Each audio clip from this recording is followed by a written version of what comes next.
Cypress Landing Apartments is a housing complex in our city built specifically for veterans. Here to tell us about it is Virginia Beach Community Development Corporation's interim president and CEO, Jessica Guglielmo, and Director of Family and Community Support Services, Tanisha Davis. Thank you both for being here today. Thank you so much for having us. So tell me, why was there a need in the city of Chesapeake for Cypress Landing? Sure. Unfortunately, it's not a secret that veteran homelessness exists within the city and within our region.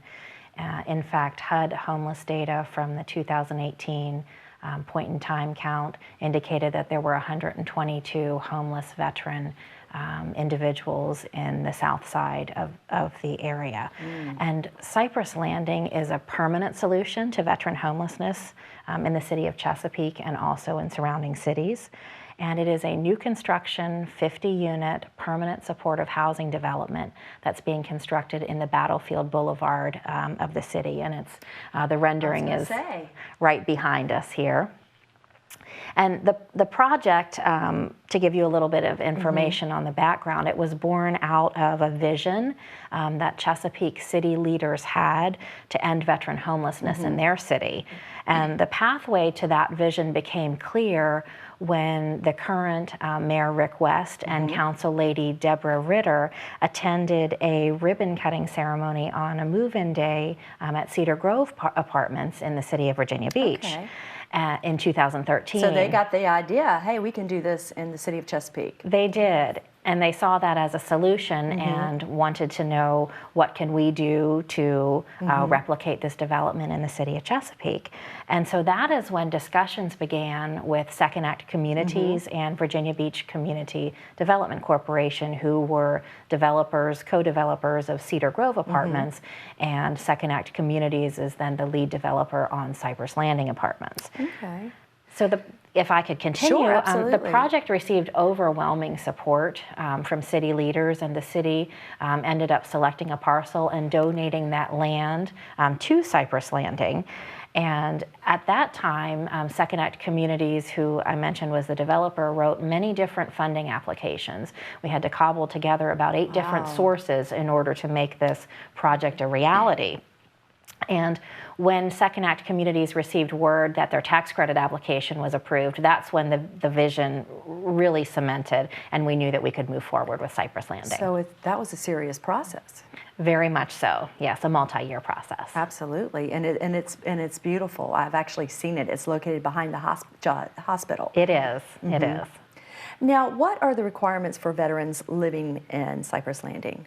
Sure. In order to be eligible, one must be a veteran, must also be under the income limits, and either be homeless or disabled. And just to give you an idea of the income limit, if a veteran is a single person and they're going to occupy one of the 30% set-aside units, that income maximum cannot exceed $16,700 per year. Wow. So that's a very low income. Absolutely. There are also some units set aside for people at the 50% mark, and a single veteran at the 50% mark would have to be below $27,800 per year in order to be eligible. Which is still pretty Very low. It is. Absolutely. Now, tell us about some of the amenities that are featured. Sure. Cedar Grove will feature 50 apartments, a mix of 1-bedroom and 2-bedroom apartments. There will also be a community room on site that can host events, therapeutic recreation activities, educational seminars, or potluck social events. There will also be a mind, body, spirit room for therapeutic recreation activities and meditation. It also contains a beautiful outdoor grilling area and covered patio with lots of seating. Right.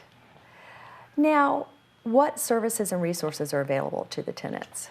So Cypress Landing will have on-site case management provided by our community resource specialists, and some of the services that the resource specialists will be providing, applications for mainstream benefits.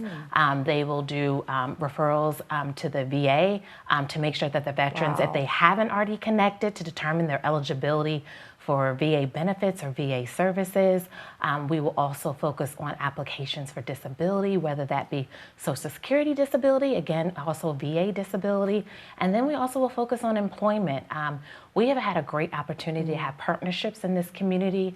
There are several partnering agencies. For example, the STOP organization does a homeless Familiar with veterans that. reintegration project. We'll have the Virginia Employment Commission. They have a particular program that specializes employment for veterans. And then the Hampton Roads Workforce Council will do employment. And then we'll also, the resource specialists will really focus on wellness, substance abuse, and mental health. And then we'll also have those on-site activities. So we'll be able to provide a very comprehensive case management services so that they can sustain their housing at Cypress Landing. And that's so great to be on site.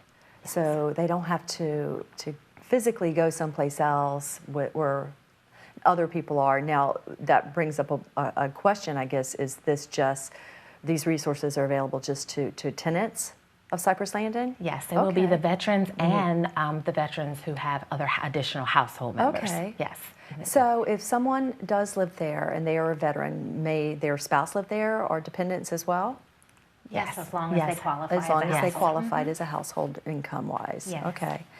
Now, approximately how many veterans are in need of housing in the Chesapeake? I think you talked a little bit about that. And I know it has not opened yet, but you said there have already been veterans who have applied. Yes, most definitely. I did earlier cite the number from the 2018 Right. HUD point in time count, which indicated the need for 122, that there were 122 homeless veterans in the region. Right. And the Chesapeake Redevelopment and Housing Authority maintains a waiting list for persons that are eligible, and that list exceeds 150 households at this time. So there is a great need. 150 too many, right? Yes. Now, where can someone go for more information if you're still accepting applications or just find out more information in general? So they can contact Virginia Beach Community Development Corporation. One of our intake coordinators would be able to provide them additional resources, and they can contact them at 757-500-2754 for additional information about applications, and not just that, but any other additional resources our intake coordinators will be able to provide. Okay, and we have a website that we have up as well if Yes. someone wants more information. So Yes. I think it's such a great thing, especially for our veterans who have done so much for us. So thank you, ladies, for coming on to Sure. talk about Thank this. I you. appreciate it. Well, thank you very appreciate much it. for having us.